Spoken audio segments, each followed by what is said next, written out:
স্বাগতম ব্ল্যাক চ্যাপ্টারে। এটি শুধু একটি পেজ নয়, এটি একটি আশ্রয়স্থল, একটি নীরব চিৎকারের উত্তর। ভাঙা মানুষদের না বলা কাহিনী আমরা মন দিয়ে শুনি, আর ইসলামিক ও সামাজিকভাবে পথ দেখাই শান্তির দিকে। আমাদের আজকের কাহিনী শেষ প্রার্থনা, পর্ব ৬, সকালবেলার চোরাগোপ্তা স্পন্দন। ভোরের নীরবতা ভেঙে যায় মায়ের চিল্লাচিল্লিতে। মনি, উঠবি না? সকাল সকাল এভাবে ঘুমাচ্ছিস কেন? মায়াবী স্বপ্নের ভেতর থেকে হঠাৎ বাস্তবতার টানে জেগে ওঠে মনি। চোখ আধখোলা, তবু বুকের ভেতর কেমন যেন হালকা ধাক্কা লাগে। একটা অদ্ভুত অনুভূতি, যা গত রাত থেকেই ঘুরপাক খাচ্ছে তার মনে। মাহিন আহমেদ নামটা মাথায় আসতেই বুকের ভেতরে শিহরণ খেলে যায়। মনি ধীরে ধীরে দাঁত ব্রাশ শেষ করে তারপর মায়ের ঘরের দিকে পা বাড়ায়, মায়ের হাতে মোবাইলটা আছে কিনা সেটা দেখার জন্য।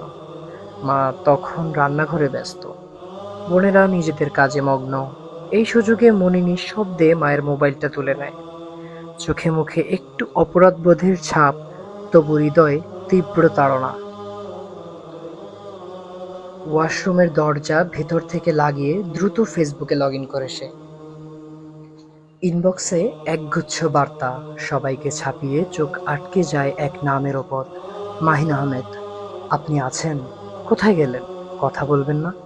মনি অবাক হয়ে যায়। বারবার পড়ে, যেন শব্দগুলো ভিজে কাগজের মতো তার হৃদয়ে লেগে থাকে। মনে হয় কেউ তাকে সত্যিই মিস করছে, কেউ অপেক্ষা করেছে শুধু তার জন্য। তবু উত্তর দিতে পারে না। ওয়াশরুম থেকে বের হয়ে আসে, মোবাইল রেখে দেয় আগের জায়গায়। নাস্তার পর কোচিংয়ের জন্য বেরোনোর আগে আবার একবার সুযোগ পায়। এইবার আর নিজেকে আটকাতে পারে না সে, দ্রুত টাইপ করে ফেলে, আসসালামু আলাইকুম মাহিন, কেমন আছেন? সরি, আমার নিজের মোবাইল নেই, তাই আগে উত্তর দিতে পারিনি। মেসেজ সেন্ড করেই বুকের ভেতর ধপধপ শব্দ। সে জানে না মাহিন এখন অনলাইনে আছে কিনা, তবে জানে আজকের দিনটা অন্যরকম হতে যাচ্ছে।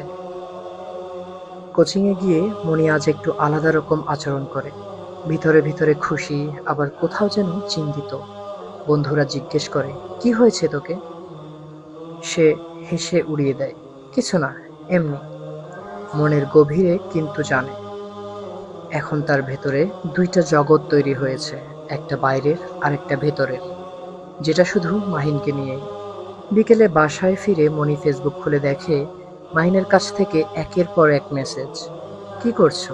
তুমি কখন ফ্রি থাকবে? তোমাকে কিছু প্রশ্ন করতে চাই। মনি আস্তে আস্তে উত্তর দিতে শুরু করে। দুজনের আলাপ জমে ওঠে। তাদের ৩০ মিনিটের চ্যাট যেন ৩ মিনিটের মতো উড়ে যায়। এক অদ্ভুত ভালো লাগা জমতে থাকে। মাহিন ছবি চাইতে থাকে, বলে, তোমার সাথে কথা বললে ভালো লাগে, একটা ছবি পাঠাও না। মনি মুচকি হেসে উত্তর দেয়, আমার আপু আর মা আছে পাশে, পরে পাঠাবো। এই অল্প সময়ের আলাপেই দুজনের মাঝে তৈরি হয় একটা অদৃশ্য সুরের মতো বোঝাপড়া। পরে বোন এসে পাশে বসায়। মনি চুপচাপ অন্য সাইটে গিয়ে পড়াশোনা শুরু করে। তবে মনে থাকে বিদায় বলা হয়নি। আপু চলে যেতেই আবার ফেসবুক খুলে মাহিনকে লিখে, বাই, কাল কথা হবে ইনশাআল্লাহ। মাহিনও উত্তর দেয়, টেক কেয়ার মনি। মনি মনে মনে নাচতে থাকে। বুকের ভেতর ফোটে এক অচেনা ফুলের মতো আনন্দ। রাতের নাস্তায় বসে চায়ের কাপে চুমুক দিতে দিতে হঠাৎ মনে হয়, যদি এই মানুষটার সাথে কথা বলা চিরকাল এমনই থাকে। আমাদের আজকের পর্ব এই পর্যন্তই। এতক্ষণ আমাদের সাথে থাকার জন্য ধন্যবাদ সবাইকে। পরবর্তী পর্ব আসছে খুব শীঘ্রই। দেখতে চোখ রাখুন ব্ল্যাক চ্যাপ্টারের পেজে এবং আমাদের ইউটিউব চ্যানেলে। ধন্যবাদ।